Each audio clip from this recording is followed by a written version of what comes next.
protect future generations. Between April and August this year, the Geneva Interfaith Forum conducted research on exploring the concept of non-economic losses and damages through faith-based perspective. The objective of this research is to gather insights from individuals belonging to various or different faith traditions, and that they also can share their perception, experiences, and recommendations regarding the non-economic impacts of climate change.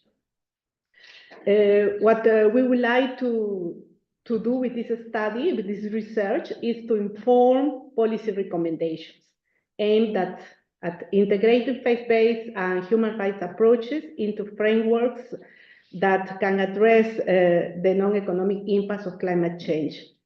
At the climate negotiations, it's really difficult to really find a concept of what is the meaning of that and how people are affected, beyond the economic losses. These findings will inform the basis of an expert-led dialogue focuses on addressing these issues through a human rights lens. To start our session, I would like to introduce our first speaker, that is Mr. Salvador Nieto.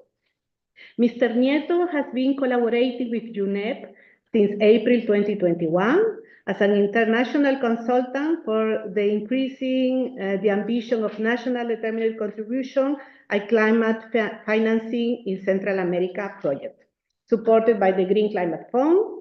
This project helped Central America governments in formulating and implementing long-term climate strategies by coordinating regional efforts, engaging the private sector, and integrating climate policies.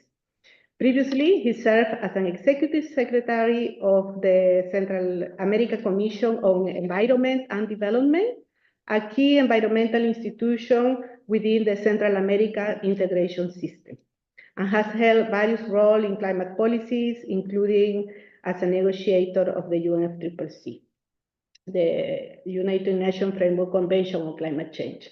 He's the author of this research.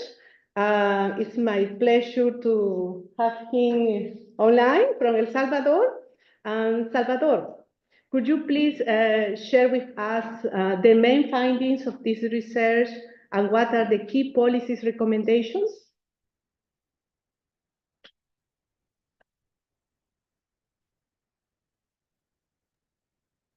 Good afternoon. Thank you, Elena, for your introduction. And just, I would like to, if you can confirm that you're looking at me. Yes, we can hear you, and also we can see your presentation on the screen. Okay, perfect. Okay, good afternoon. As Elena was saying in the introduction, the objective of the study was to contribute to a more comprehensive understanding of climate change, non-economic loss and damage by examining the role of faith communities. I think she has expressed quite well the objectives of the study, so I will address the findings and then the policy recommendations.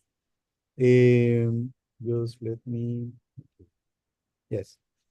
The findings of the study are different, and the first I would like to address is that people are experiencing longer-term losses due to climatic consequences. And one specific aspect that was mentioned by during the investigation was that cultural sites are being destroyed by severe flooding, landslide, and even droughts.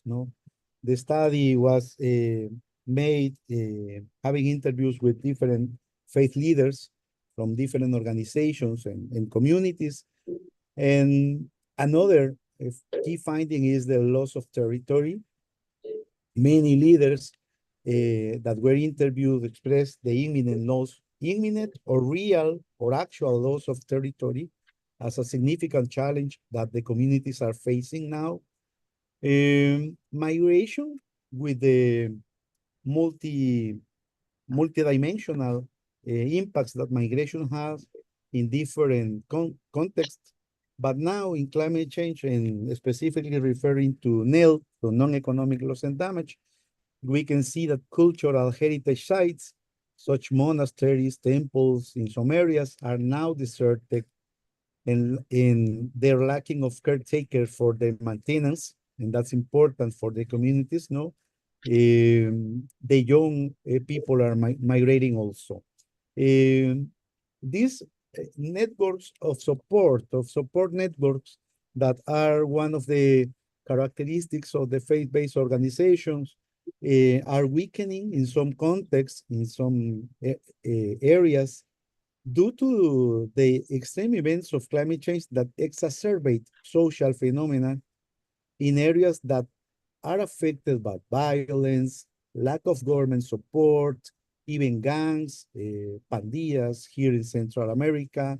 They have also limited access to information, and they suffer emotional deterioration. That's another characteristic that was mentioned by during the investigation.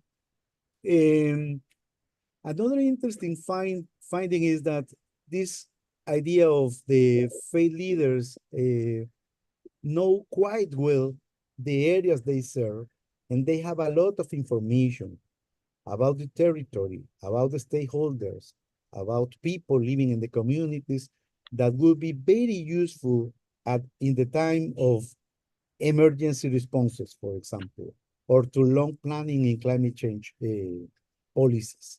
This is not always recognized by the governments or by the authorities, and that's one of the principal findings of the investigation. During extreme events that are more constant every day, faith communities prioritize supporting individuals and how they coping with the emotional impact. This emotional impact, this trauma that are suffering by people in the communities are one of the most important concerns of faith leaders at the time of extreme events. And in the same idea, leaders provide comfort and relief to communities, and in some areas, it is key and it is clear, sorry, that leaders have more responses that authorities or governments. Also, these faith leaders serve in a violent and hostile environment, often without any kind of support from authorities, or in some contexts, even with hostile activities, even from the government, no? And it's important to take consideration on that. The coordination with these entities, with these government or policy makers, authorities is limited, and the capacity for advocacy is undermined by a lack of dialogue. The lack of dialogue, the lack of coordination, the lack of these mechanisms is a finding of the research. And the role of denouncing and advocating for transparency in public policies that faith leaders and faith-based organizations make is essential for communities. Communities look at the FBOs as a key actor for denouncing and advocating for them in asking for transparency in climate policies. It is interesting also that some interviewers express that in specific moments, specific times, people feel this loss of faith and hope. And that's important to consider from the perspective of long-term policies. Passing to the recommendations, we have divided the recommendation in three different categories, let's say, that could be combined, but have clear emphasis in policymakers. Policymakers, this idea of recognition will be interesting and will be important that authorities recognize the efforts of FBOs and recognize that FBOs play an important role in society, and that collaborative efforts can be more effective than isolated ones. In some territories, when an event or in facing an extreme event, their headquarters for the government response, emergency response, and there are another offices or another activities made by the FBOs. The knowledge and the skills of faith-based organizations can serve as valuable source of inspiration for policymakers, which they can incorporate into policy framework to address the non-economic losses experienced by different ethnic and religious minorities and are experiencing.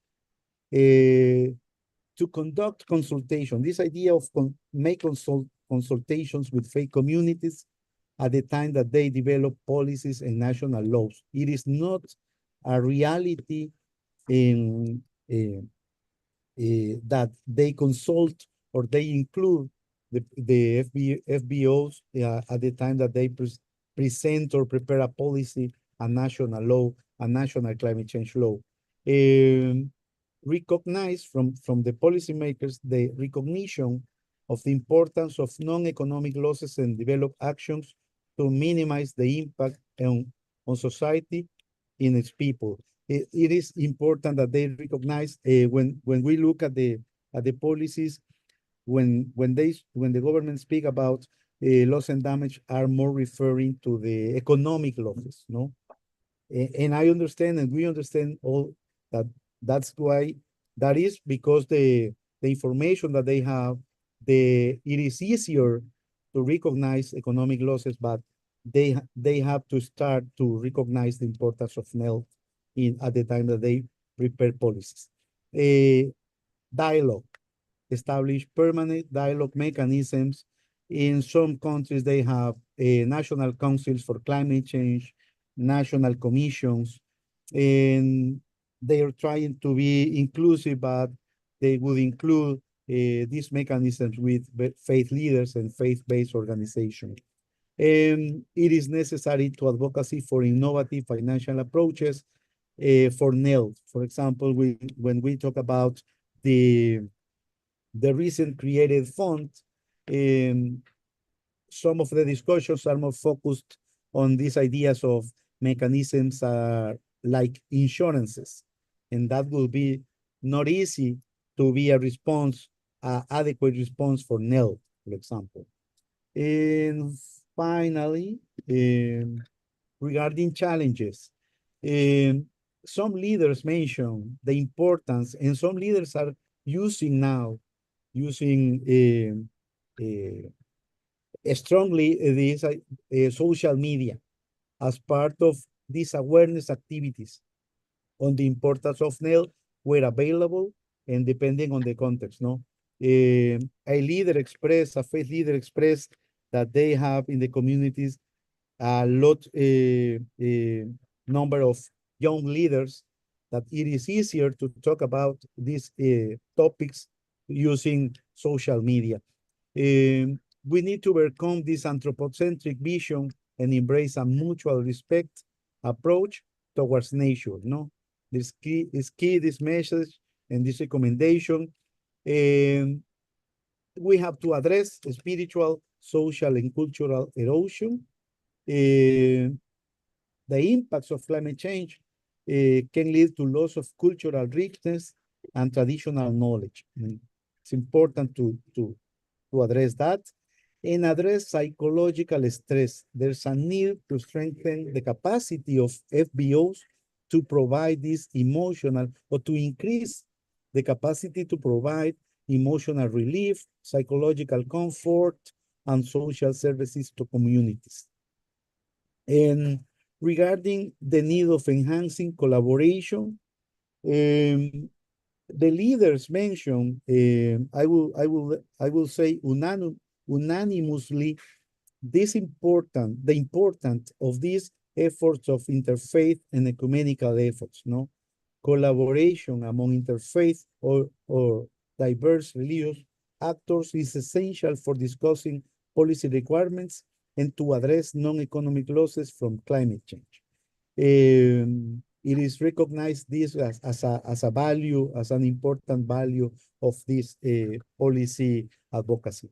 Recognition. All communities, both from their own faith and interfaith context, play an important role in policy formulation. The capacity building efforts must be increased through orientation and training workshop on human rights, for example, for diverse religion and community leaders, government agencies, and civil society organizations. And this recommendation is focused on recommend to the faith-based organization continue taking the lead in building trust and setting the agenda for discussions of NEL. As Elena expressed in the introduction, the role that you're playing in this negotiations, in this multilateral process, must continue and must be increased in order to respond to the needs of the communities. That will be my findings and recommendations, and I go back to you, Elena. Thank you. Thank you so much, Salvador, for sharing this presentation and also sharing with us the first finding of this research.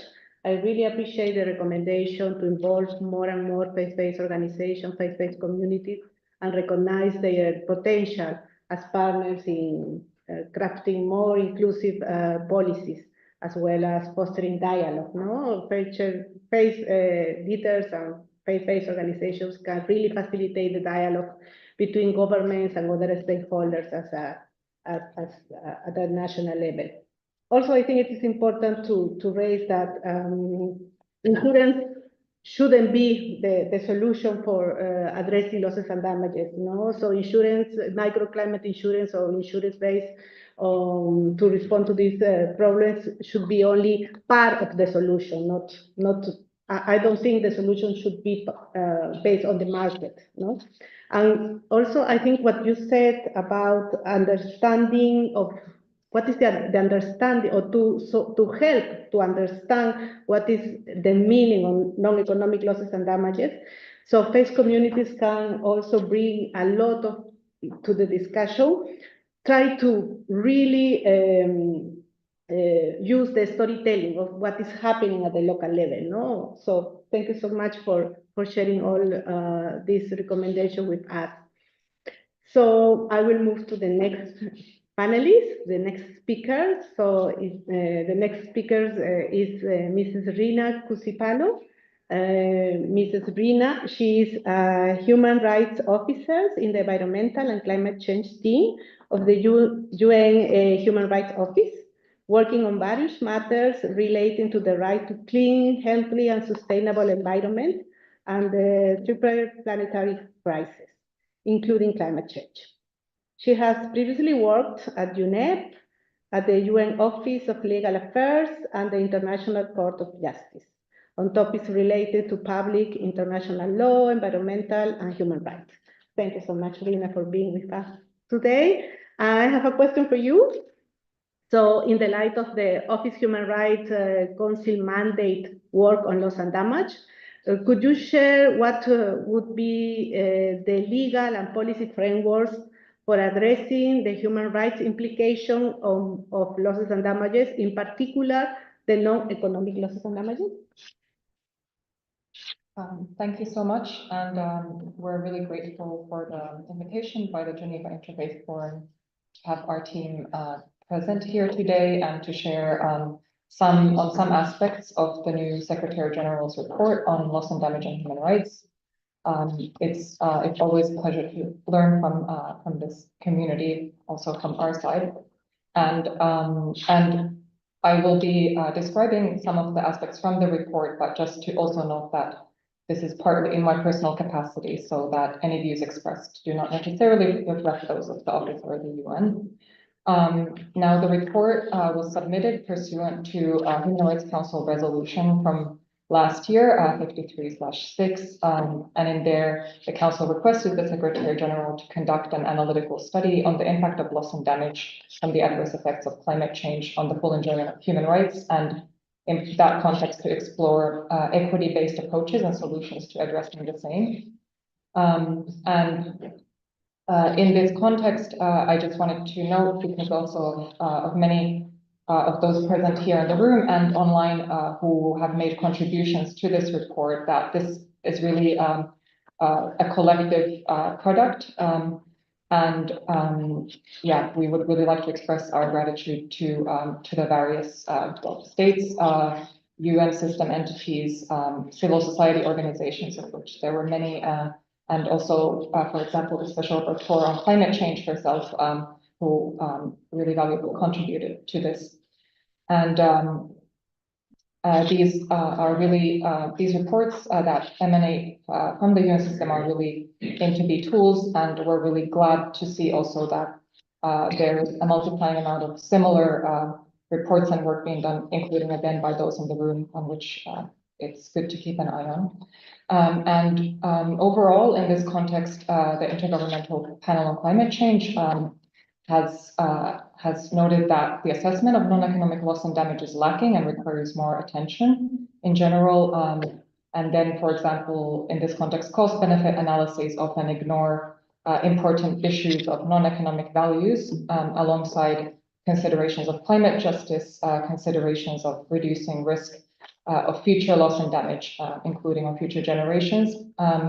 And the IPCC has also noted that aggregate loss and damage would be higher if non-economic values were considered in assessments. So this is one important consideration. In terms of the report, the starting point here is that by loss and damage, we're really referring to harm from the adverse impacts of climate change, which also follows from the IPCC's sort of loose definition, and that this harm can affect the full enjoyment of human rights, and does, and that respecting, protecting, and fulfilling human rights amid the climate crisis requires taking effective action to address this kind of harm to human rights from loss and damage, including non-economic loss and damage. The report notes that since climate change, for example, exacerbates biodiversity loss, ecosystem degradation, and so on, it frequently impedes the effective enjoyment of the right to a clean, healthy, and sustainable environment, and interrelated cultural rights, which often include non-economic dimensions. Also, in the context of non-economic losses, that premature loss of life due to climate impacts can be a form of loss and damage and a violation of the right to life. For example, the Human Rights Committee, in its General Comment 36, noted that climate change constitutes one of the most pressing and serious threats to the ability of present and future generations to enjoy the right to life. And the report emphasizes also that non-economic losses and damages are vast and rising exponentially as the climate impacts become more prevalent across systems, including in terms of human rights impacts. Since my question is focused on the legal and policy frameworks, I will zoom in on this aspect of the report. There's a whole section on legal and policy frameworks in the context of loss and damage and human rights there. So I'll just share some aspects of that part. In terms of the applicable frameworks, the report generally notes that human rights norms, standards, considerations, and obligations should shape and guide all climate action, as has been established already quite some time ago. By consequence, international human rights law applies to averting, minimizing, and addressing loss and damage, and its impact on human rights. And the need for a rights-based approach to climate action is affirmed in the Paris Agreement. As we know, for example, also, human rights treaty bodies have pronounced on this. The Committee on the Elimination of Discrimination Against Women has affirmed that any steps taken by states to prevent, mitigate, and respond to climate change and disasters within their own jurisdictions or extraterritorially must be firmly grounded in the human rights principles of substantive equality, non-discrimination, participation, empowerment, and so on. The report then moves to placing an emphasis on the human right to an effective remedy, which it notes to be a fundamental principle of international human rights law, and which applies to human rights violations, as it notes, relating to loss and damage. And draws reference, for example, to the General Comment 26 of the Committee on the Rights of the Child, which has encouraged states to take note that from a human rights perspective, weapon damage is closely related to the right to remedy and the principle of reparations, including restitution, compensation, and rehabilitation. And as an additional reflection in this context of right to remedy, it's worth noting that this is a very old legal principle that we find enshrined in the various legal systems around the world, with the right to remedy, from really the Babylonian Code of Hammurabi to the Roman law principle of restitutio in integrum. And it's really, this is not a novel idea as such. And since climate change causes harm, it's quite in line with very old law to frame it this way. And then also reflecting the indivisibility of human rights. The right to remedy is also essential for the realization, of course, of all other human rights, including rights that are affected by loss and damage. The report then stresses that international human rights law calls for remedies to be provided for its violation, and that these should be available and accessible to all people. Here it's worth, of course, recalling that human rights are also universal, and climate justice is also has this international dimension, and the report also in this context not only looks at the sort of geographic broadness of the problem, but also the temporal aspects, and talks about, for instance, the historical dimension of this, and colonialism in this context. It cites the Special Rapporteur on racism, who noted in her climate justice report some time ago, for example, that historical emissions are rooted in natural resource extraction, industrialization, and industrial processes, and consumption of the outputs of these processes, and that from 1850 to 2002, industrialized countries produced 3 times the carbon dioxide produced by the entire global South. It also, the report also cites the carbon brief in finding that allocating emissions under colonial rule to former colonial powers, for example, increases the share of responsibility of developed countries for climate change and associated harms.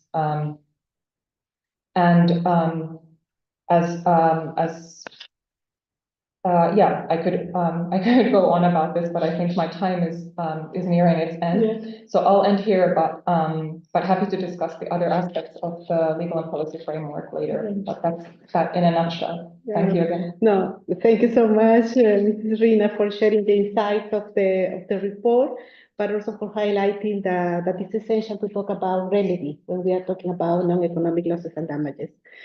So we are moving to our next speaker. So Mrs. Elisa Morgera, so the UN Special Rapporteur on Human Rights and Climate Change. Mrs. Elisa is a professor of the Global Environmental Law at the University of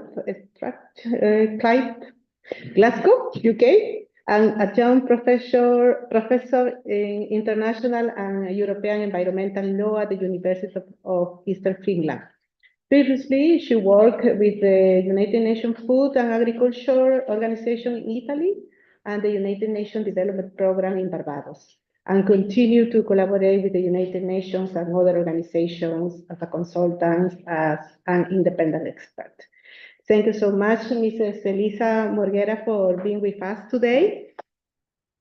We have a question for you, and we would like to know more about from your recent report. Could you tell us how states should ensure transparency and public access to information on their plans and strategies to address losses and damages, and in particular the non-economic losses and damages, because we are focusing on this event. The floor is yours.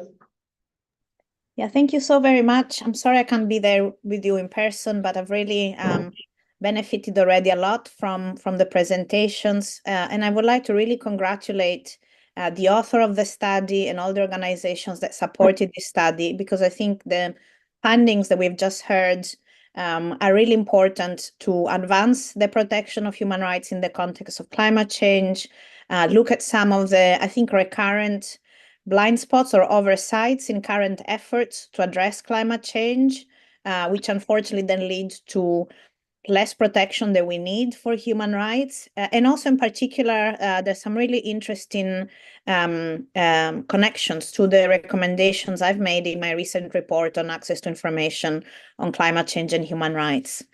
So first of all, I think those points around the loss of cultural sites, loss of territories, also the weakening of support networks, and all that, also the fact that there can be lost connections with cultural sites and I guess cultural practices due to climate change induced migration.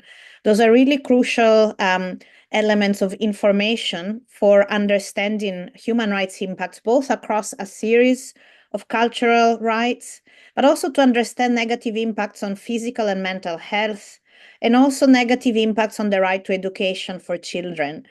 And again, I find that distinction between economic and non-economic loss and damage is very misleading because, of course, all these essential undermining of our human rights also have economic implications, both in terms of what the states needs to provide to then protect the rights of those who have been negatively impacted by these implications of climate change, but also the cost of providing that support, increased cost in providing medical support and other support. So in a way, it's really important to underline how crucial this kind of information is for public authorities to better plan their climate change interventions and any other interventions that can help to prevent further human rights violations or respond to any violations or negative impacts that we are now in a position to foreseeably predict. And the point about access to information, it was also in my report very much underscored how difficult it is, I guess, for governments, both at the national level, but also at the local level, to really be able to bring together all the information and evidence we need to truly understand the full spectrum of negative impacts on human rights that are being experienced. And so that role of faith leaders and faith organizations to, as the author was saying, offering to authorities and duty bearers a whole set of information and understanding and insights is really crucial and should be valued and supported. Through that, I think then the valuing of that information would then translate into integrating the understanding into humanitarian interventions, their planning, but also the understanding of whether humanitarian interventions themselves may contribute to further detriment of a further loss and damage of cultural sites and a worsening of human rights impacts. And then very much taking that information in the context of planning of climate action, but broader land and ocean use planning, so that we can do our best across different sectors to, first of all, enhance the protection of cultural and religious sites and traditional territories, which we know is an ongoing challenge across the world.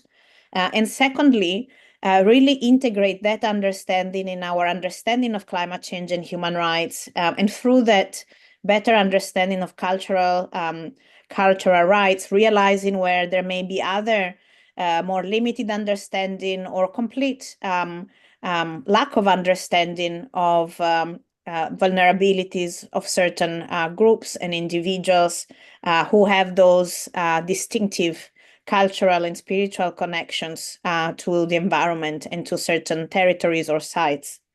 And so the whole point about how important dialogue is on this and participatory processes, I've been thinking very much about the recommendations from the colleagues of the Office of the High Commissioner in their report about taking a transitional justice approach And that's where I think the importance of storytelling arises, but crucially also the importance of story listening, of how we need to build the capacity of authorities, of technical climate experts and other experts who play a critical role in our responses to climate change, to value stories, to value the insights from faith-based organizations, to understand that those lived experiences of human rights holders whose cultural rights, whose spiritual and cultural connections are being negatively impacted by climate change are essential elements of our understanding of how we prevent human rights violations in the context of climate change. And so in a way that both should inform our understanding of how we prevent loss and damage, and also how we provide effective remedies. Again, those needs to be co-identified with the holders of human rights who are most affected, and that should include particular attention for culturally appropriate remedies that also respond to those understanding of cultural and spiritual practices and sites that may be damaged or lost. But even more crucially, this should feed into our mitigation and adaptation action, and really making sure that we do not leave behind those whose human rights are negatively impacted because of that loss and damage to spiritual and cultural sites, or damage to their spiritual and cultural practices. And I guess the final point is the point around the prioritizing of research that is maybe led or co-developed with human rights holders, and this case is facilitated by faith organization and faith leaders. And I have very much emphasized how important that prioritizing that research is in terms of also national budgets, as well as prioritizing international climate finance or international research finance that can really support this whole of society approach to understanding climate change impacts on human rights, but equally understanding what are more meaningful, effective, and inclusive solutions to climate change that can help us do a better job in protecting human rights that are negatively affected by climate change. So I'll stop there and look forward to the conversation. Thank you so much, Mrs. Morgera. So yeah, for sure we will have time for questions and answers and to continue talking about this topic. I will move to the next speaker, Mrs. Marissa Noelia Toomata. Mrs. Marissa is the first secretary of the permanent mission of Samoa in Geneva, covering human rights and humanitarian matters for the permanent mission. Prior to her position, Marissa was with the National Mechanism for Implementation, Reporting, and Follow-up Secretariat and Samoa's National SDG Task Force under the International Relations Division at the Ministry of Foreign Affairs and Trade in Samoa. So welcome, and thank you so much for being with us. Mrs. Marissa, small island developing states are in the crossfire of multiple crises, including water and food insecurity, sea level rise, and drought, with climate and environmental actions and finance becoming increasingly urgent. What measure of frameworks has Samoa undertaken to address the adverse effects of climate change, in particular the non-economic losses and damages? Right. Thank you, Elena, and also thank you to my fellow panelists for their presentations earlier. Talofa lava, I apologize in advance. My voice is not the best today, but I'll try and do my best to project across the room. To outline my remarks, I would like to highlight 3 key aspects of Samoa. 1, we are a small developing state comprised of 9 islands and extremely vulnerable to the adverse effects of climate change. Climate impacts are now superseding the limits of adaptation, both in Samoa and across the Pacific. This has resulted in more severe loss and damage. 2, land is a significant part of our cultural heritage, which binds us to our family, ancestors, and identity. And 3, Samoa is an independent state based on Christian principles and Samoan custom and tradition. This is stipulated in the preamble of Samoa's constitution. It is also important to underline as well that Samoa leverages our cultural strength to achieve our international obligations, and this includes our faith. For 34 years, the government of Samoa has continued its tradition of the week of prayers and fasting at the beginning of every year, whereby Samoa places God at the forefront of its year-long journey. This tradition began in 1990 after Samoa was struck by Tropical Cyclone Ofa. Cyclone Ofa impacted 6 Pacific Island countries, in which Samoa was the most affected, with 7 deaths and over 200 people displaced. In conjunction, the government of Samoa today holds prayer meetings every Wednesday, which is a testament to our commitment to letting God take the lead for us. Since then, we have been threatened by a number of severe tropical storms that would have caused immense destruction to a small island nation. And yet, these tropical cyclones would often change its course or disappear entirely before reaching Samoa. It is our belief that our faith and divine intervention has protected us from many catastrophic events. That said, our last major tropical cyclone occurred in 2012, which was a Category 4 Tropical Cyclone Evan. It caused widespread damage across the country, with national power and water supplies severely disrupted, 14 deaths and damages amounting to $204 million USD. Efforts were made by the government of Samoa to include non-economic loss and damages in our assessments, even though at the time, the damage and loss assessment methodology could not fully capture non-economic loss and damages. A number of non-economic loss and damage considerations included physical cultural heritage sites, such as traditional Fale Samoa, a Samoan house in the village of Faimoso, the Museum of Samoa, which housed many of our artifacts, and of course, our traditional outrigger canoes. Intangible cultural heritage were more challenging to quantify and assess in terms of loss and damage, especially with family graves and tombs. If you were to visit Samoa, you would notice that many of the graves and tombs are located by or in front of the family home. This is part of our Samoa, where family is the central tenet of our Samoan culture. Hence, it is important to keep family close by. It is our understanding that the family home and land will continue to be passed on from generation to generation, and with it the responsibility of caring for graves and tombstones of our deceased loved ones. Damage to these graves and tombs resulted in physical and emotional losses during our tropical cyclone impacts. It adds more complexity in terms of relocation, as people felt they would lose connection to their ancestors' home and community should they be living elsewhere.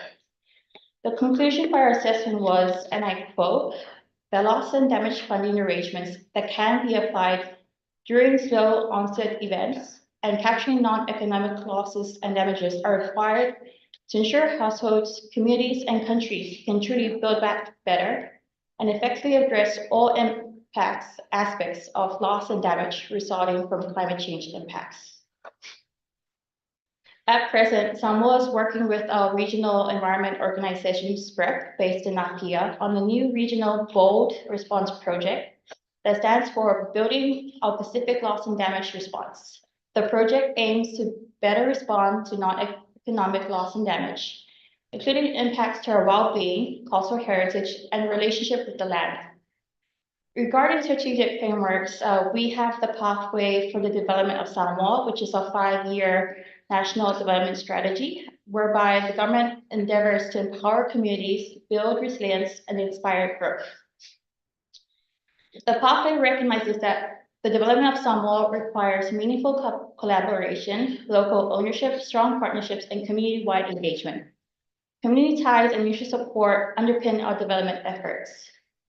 To foster collaboration, ownership, partnerships, and community engagement, we need to empower people.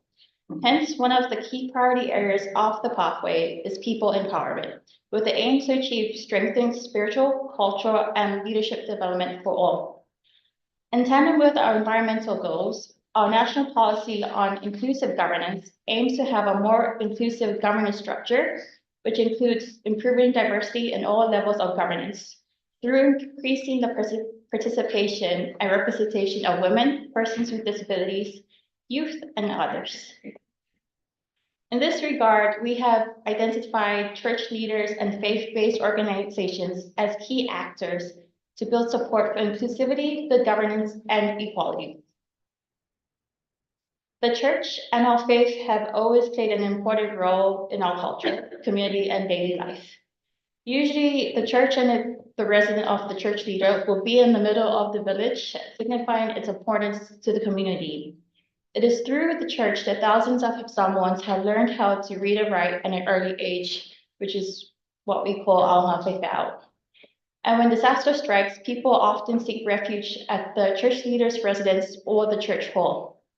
Our church leaders and faith-based organizations are often part of the first responders in times of disasters, given their proximity to the community and leadership role. They are a safety net who provides shelter, needed assistance, and most importantly, spiritual and psychosocial support. They are beacons of hope to provide reassurance when people are distressed and turn to their faith and community for guidance. For Samoa, human rights and sustainable development go hand in hand.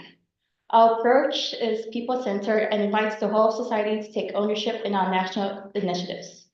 It is essential for Samoa that Christian values, unique culture, and traditions complement human rights and fundamental freedoms.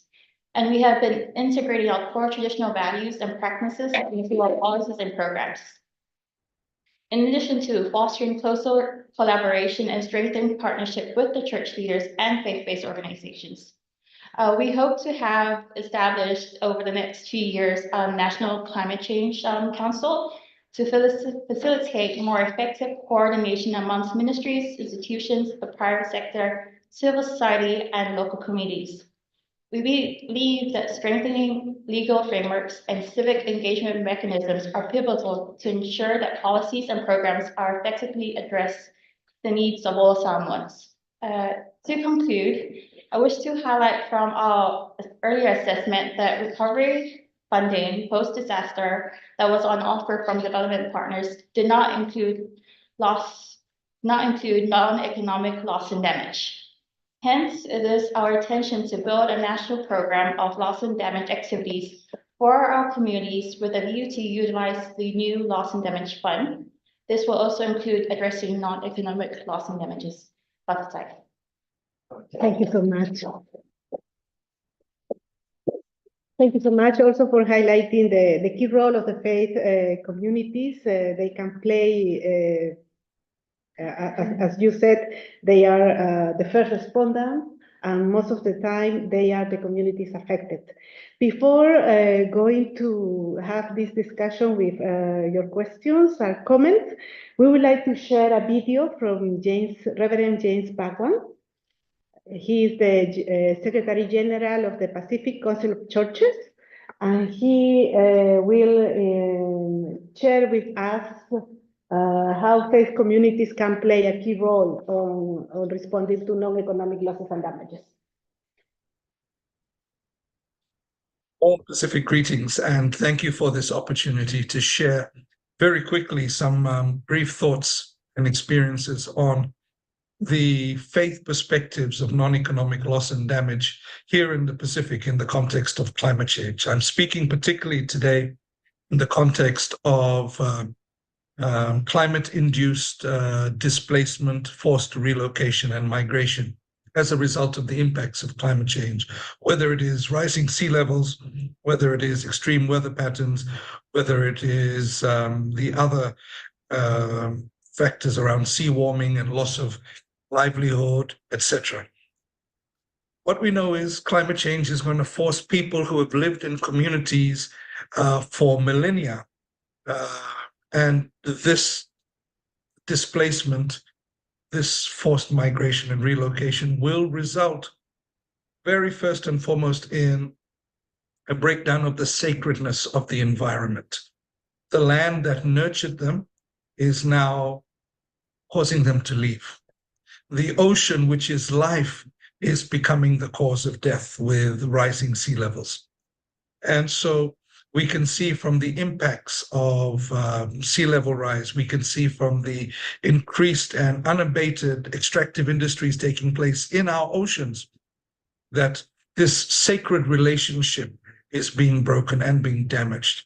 And that brings pain to Pacific people who already have a deep relationship and consider themselves part of the land, part of the ocean, part of the sky.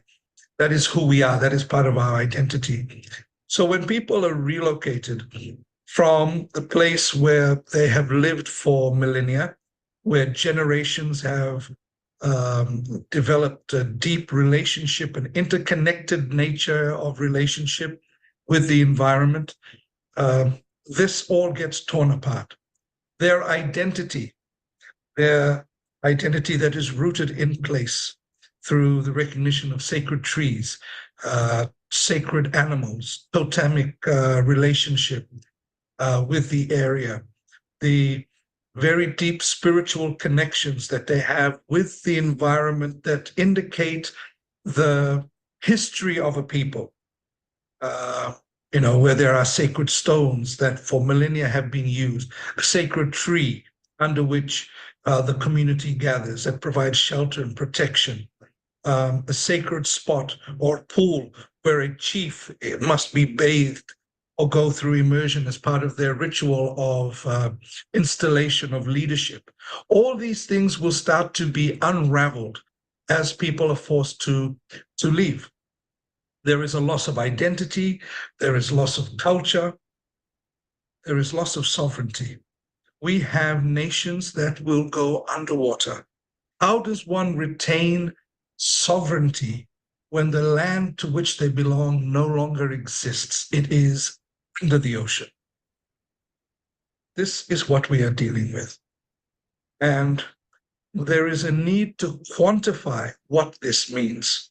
You can never place a value, monetary value, on relationship and identity and on culture, on sacredness, on sovereignty.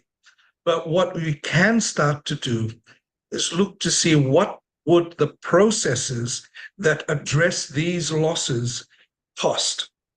In the case of the spiritual trauma that people experience in relocation, in the impacts of climate change, in living with disaster year after year after year, increasing extreme weather situations, season after season, the failure of crops, etc., there is a need for pastoral care, disaster trauma counseling and pastoral counseling that needs accompaniment. Not someone just coming in and doing work and leaving again. There will be a need for specialists to be embedded in the community for as long as the community needs. Who will resource that? As churches, as faith communities, when we provide that, who will support us in that work that we need to do? Because our resources come from the very communities that are being affected. And if they're not able to resource us, how do we find resources to do that work? So that's very important.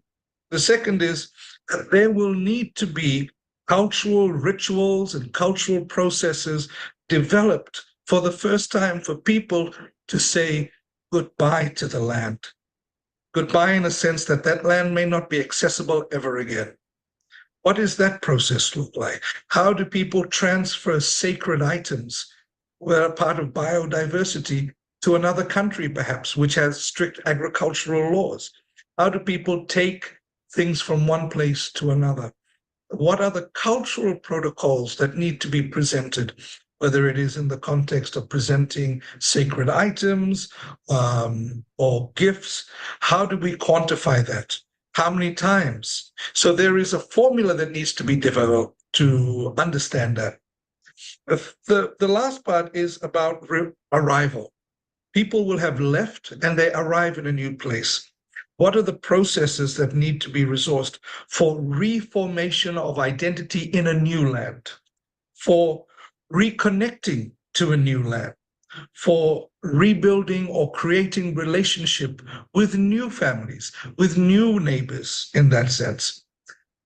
Ultimately, for faith communities in the Pacific, our work in this space is really to try to move from the concept of exile, of being disconnected and alienated from all that people hold dear, to make it into an exodus, a journey to a new land where they are accompanied, where the promise of hope and new life is taken with them. And so there is a need for us to understand this process or these processes, because each is different based on the cultural context in that particular island community. There are people who live by the sea, there are people who live from the land, and each of these need to be understood. How do Coral Island Atoll people live if they are taken to the middle of the outback in Australia as part of relocation programs? So these are things that need to be reflected on, they need to be quantified, and only then can loss and damage funds be applied to those processes. But the important thing to note is that money can never replace these things. We are talking about priceless processes, priceless relationships, and there is a need to respect that pricelessness while still supporting and resourcing these processes. Thank you so much for your time. This is really, really powerful. Thank you so much to James for recording this video. And yeah, it's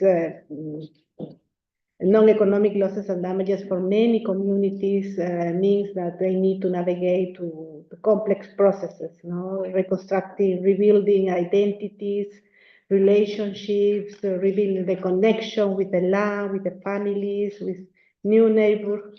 So I think it's really that we really need to address non-economic losses and damages with a broader perspective. So I would like to open the floor for comment questions to our panelists. So please raise your hand or raise your voice if you have any comment or question.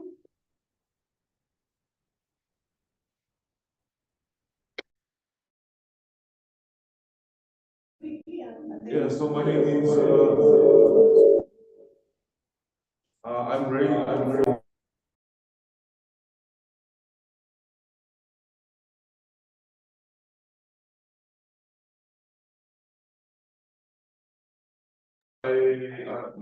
I live in Fiji, but I'm originally from Marawi, Kiribati. We've worked on some of non-economic loss damage projects since 2022. So I'm just wondering, but first of all, thank you so much for the good panel. I'm just trying to make some connection and draw some connections between, policy spaces and actually what's happening on the grassroots. Taking away the national context, regional context, international context, what's happening there on the grassroots. And we work on a project started through the facility called the Climate Resilience Justice Fund. And we work closely with the Interior Universalistic Service Committee, which is a faith-based organization.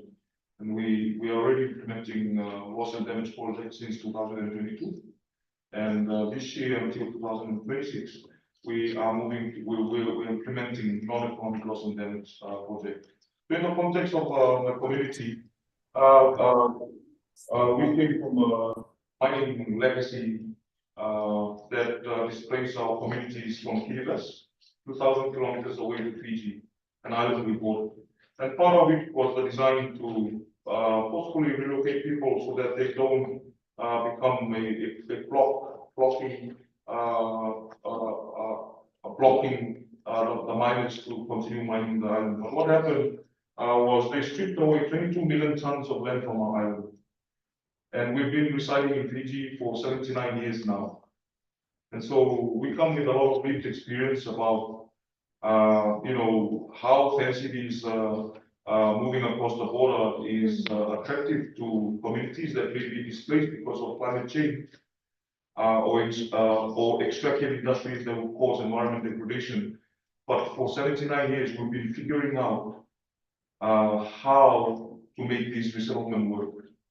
How do we quantify cost into losing land? Yeah. How do you make a price for it? How do you make a price for reconstructing genealogies? Because when they uprooted you forcefully from your land, they didn't have any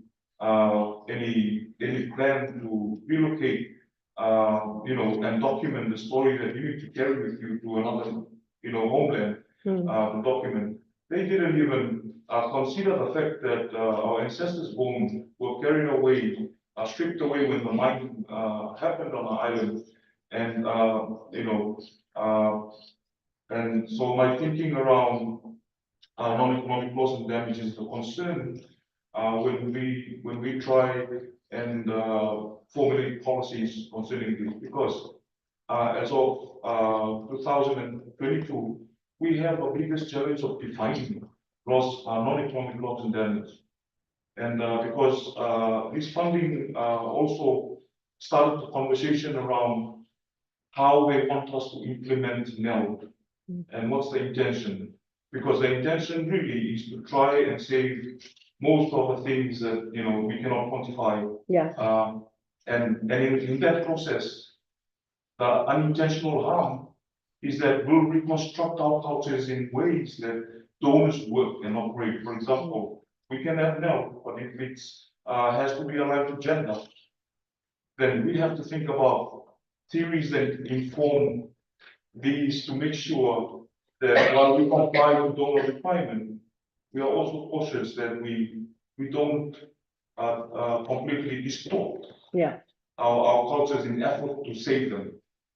And that is the urgency. And I mean, I could talk forever, but my point is, grassroots communities have traditional knowledge and skills. We've been living with nature for over centuries. We have traditional knowledge and science that need to be unkept for them to fix the problem. For over years, we've never been, and I'm speaking about a community-based organization, we've never been beneficiaries of adaptation funds.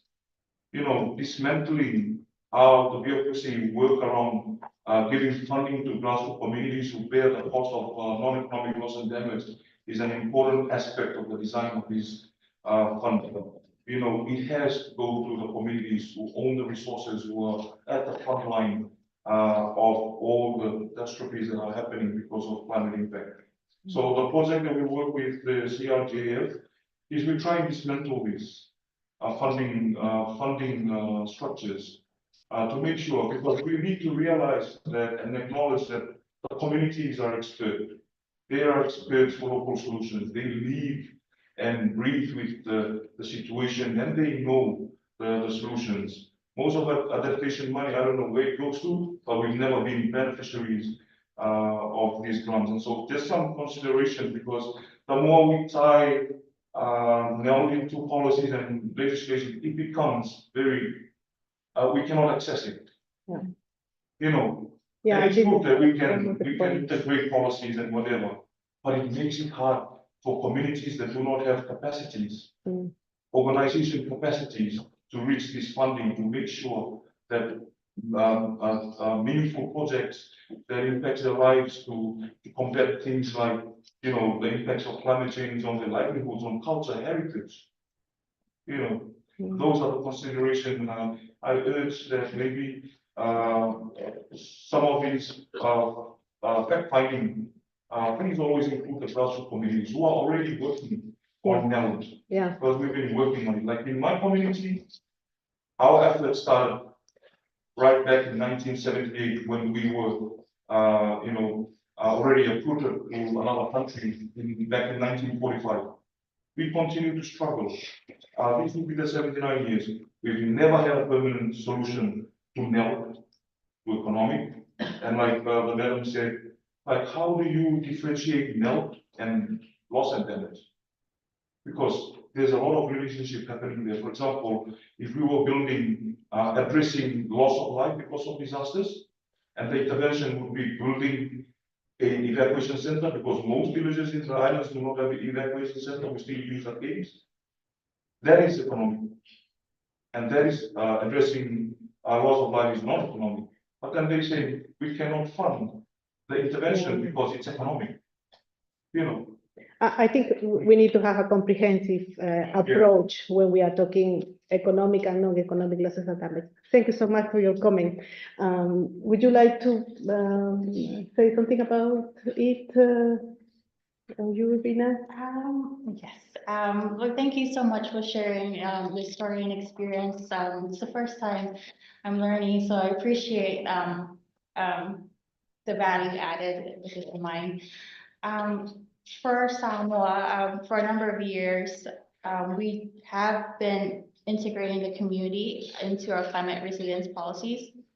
We do have SIM plans, which is meant to inform all climate interventions across development sectors. And the SIM plans stand for Community Engagement Management Plans. So this is done in partnership with the village council of each community. I forgot to add that Samoa is a dual government system. So while we do have a formal government, community and grassroots is governed by a chieftain system, traditional law and order as such.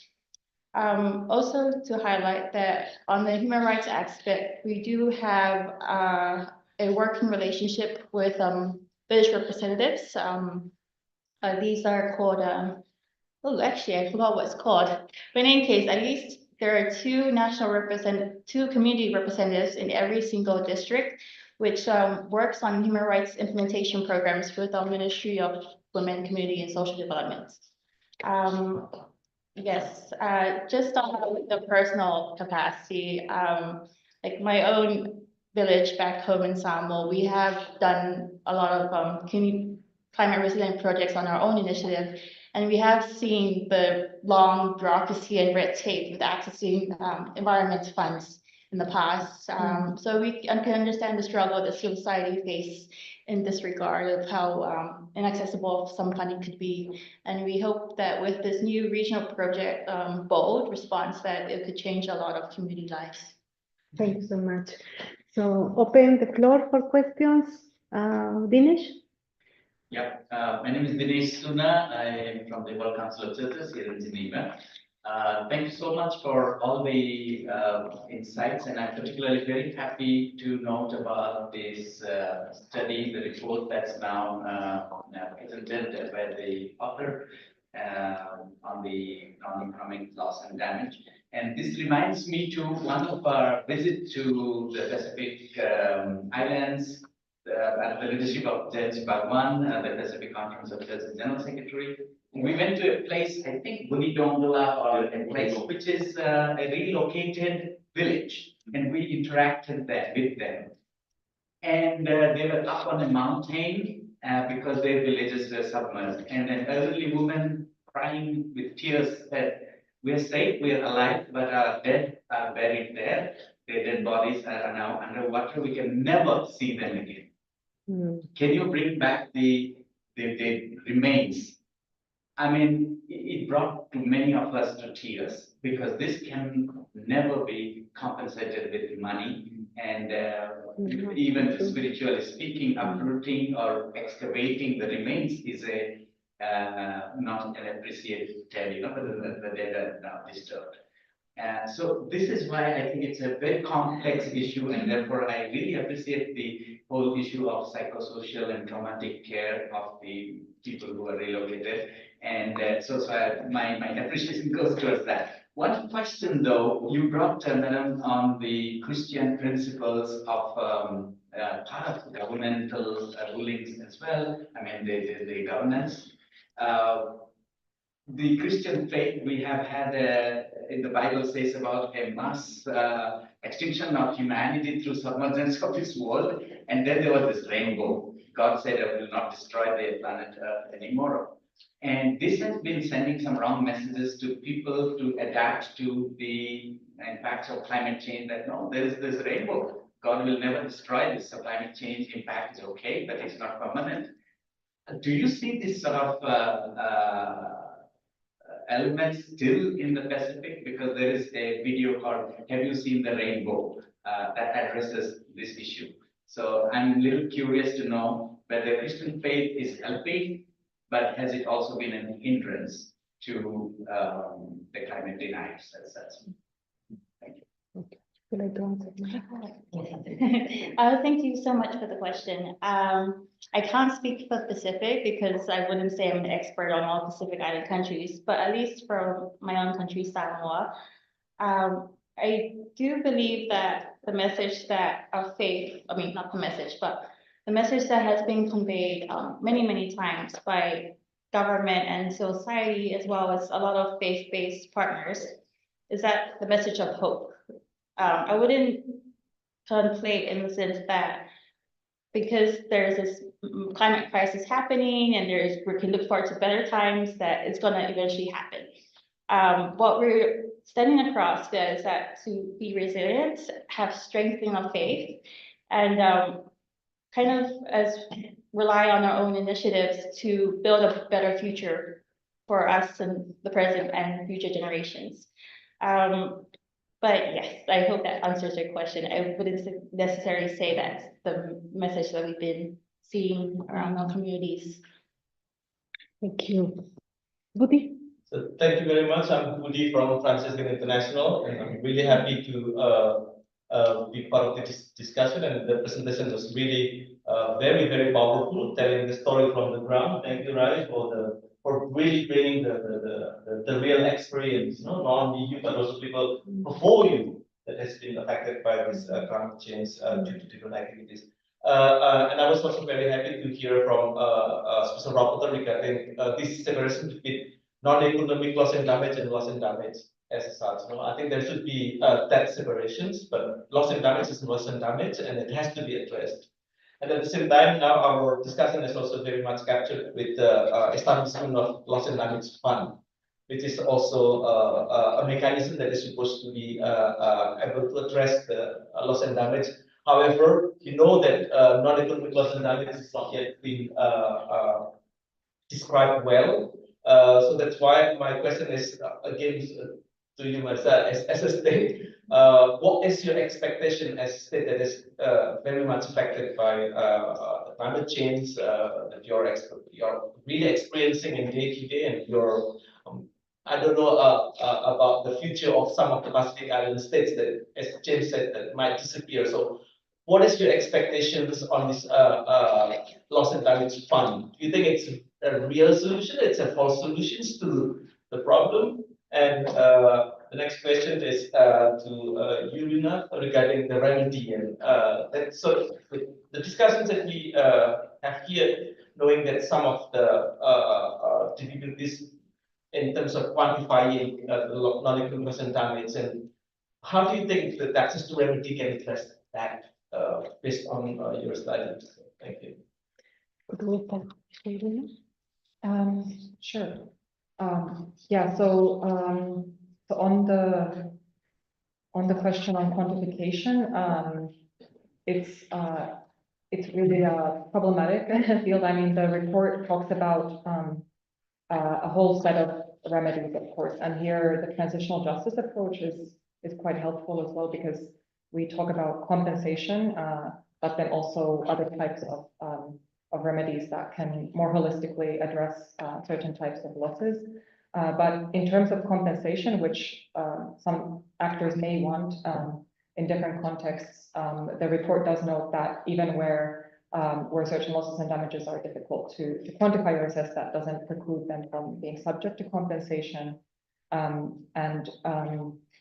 Here I also wanted to note, this is not in the report, but more generally in terms of existing valuation in legal systems of, for example, like lives lost, which many have brought up. It's quite problematic, oftentimes from a human rights perspective, and valuing a life, for instance, a child's life is in some legal systems valued as lesser than an adult's, because you don't know the child's earning potential yet. And due to considerations like that, you have, for example, you can have even considerations such as the money that parents would have spent on a child's education, sometimes considered in legal systems. There are really problematic considerations that go into the existing sort of economic valuations of many non-economic losses that are already used in legal systems. And this is probably an area on which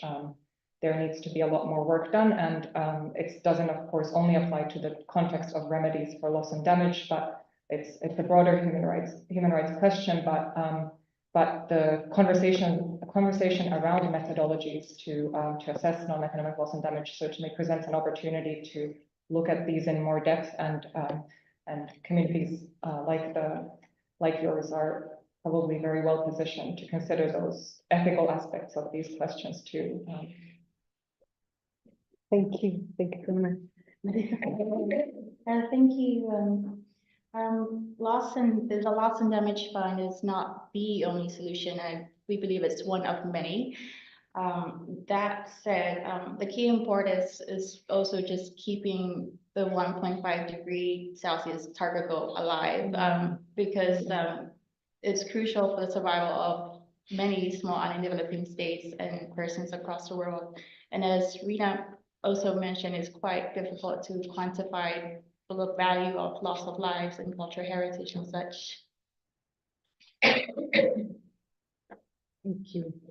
So before ending our session, I would like to give the floor for each panelist for their final remarks. So maybe we can start with you, Mrs. Elisa Morgera.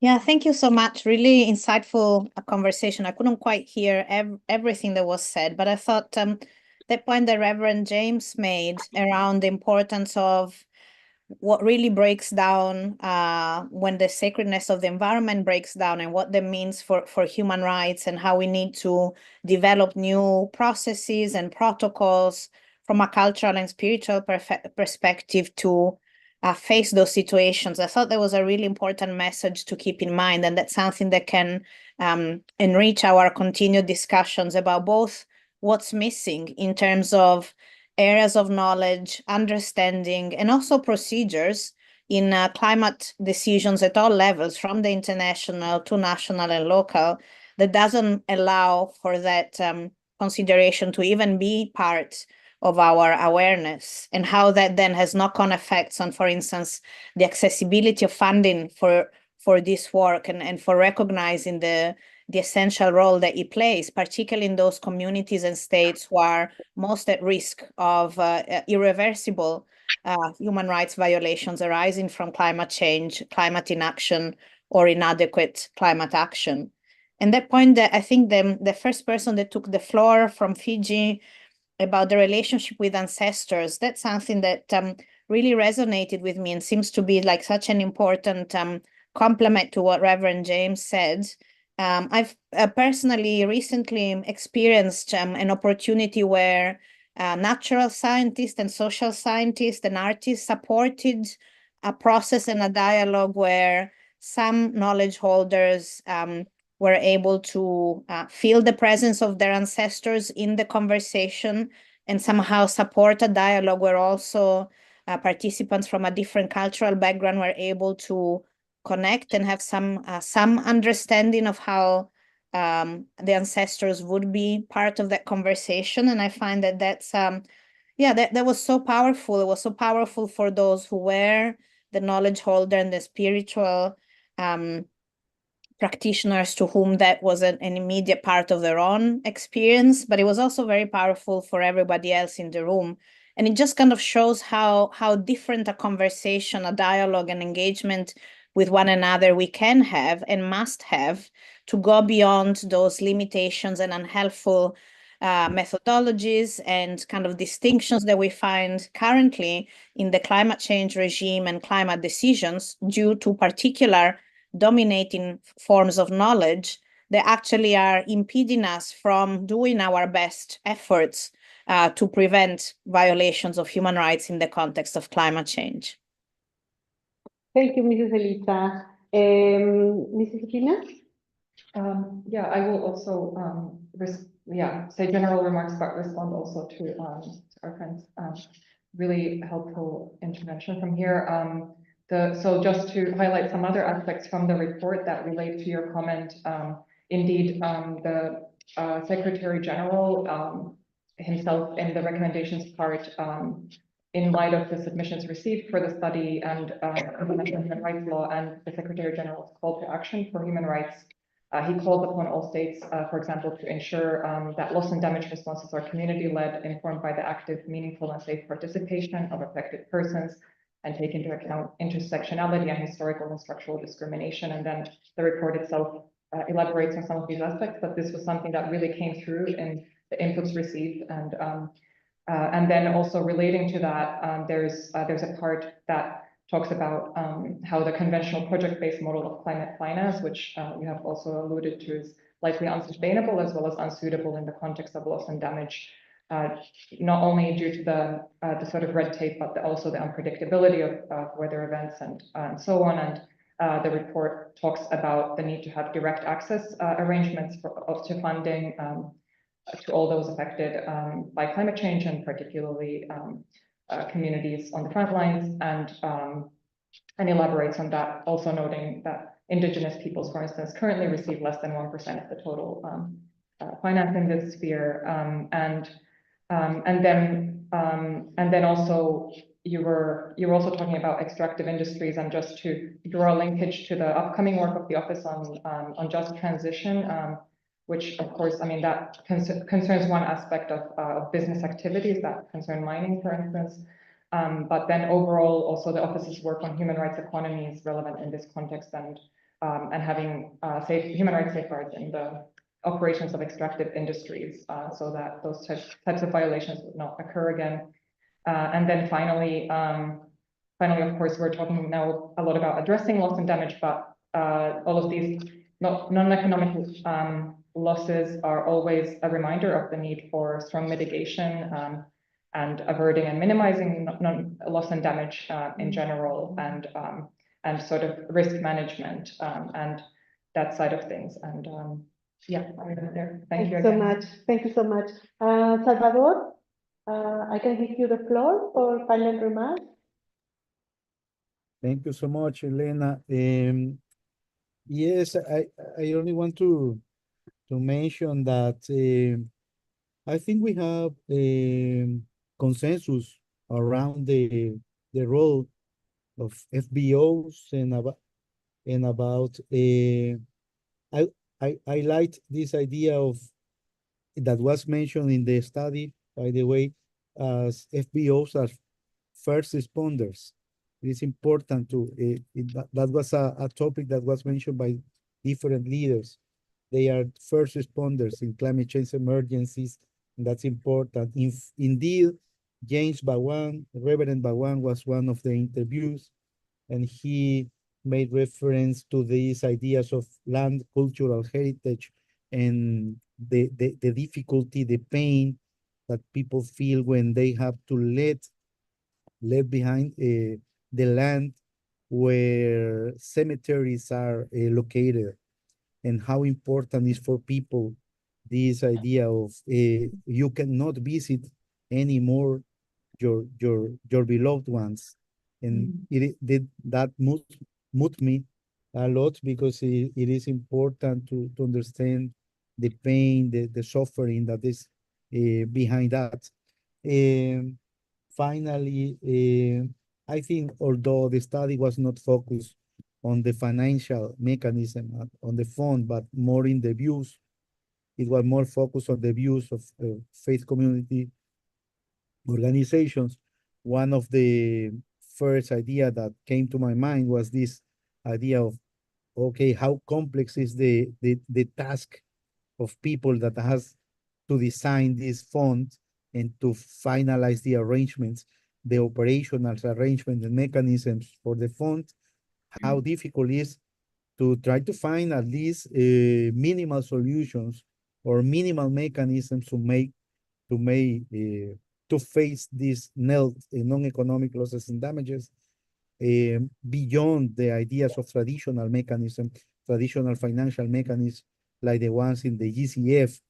That will be my final messages, and thank you again for the opportunity to present in this important activity. Thank you so much, Salvador. Mrs. Marissa, the final remarks. Yes, I guess from the viewpoint of a policymaker, we greatly appreciate a lot of the studies, research, and recommendations from Salvador, Elisa Morgan online, and a few others as well. I just want to touch upon Reverend James' point that not all Pacific Islands are the same. And I think this is crucial in having more effective policies and programs, which is understanding the cultural context and contextualizing a lot of the programs to meet the needs of the community and not to serve donors with that in that regard. So thank you again, as well, for inviting me today. Thank you. No, thank you so much. I believe that all these discussions, comments, reflections, ideas will be collecting and then inform our report and our research. And we will be very happy to report back to you with a final document.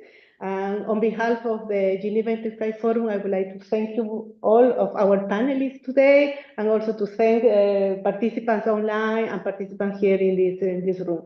Thank you so much.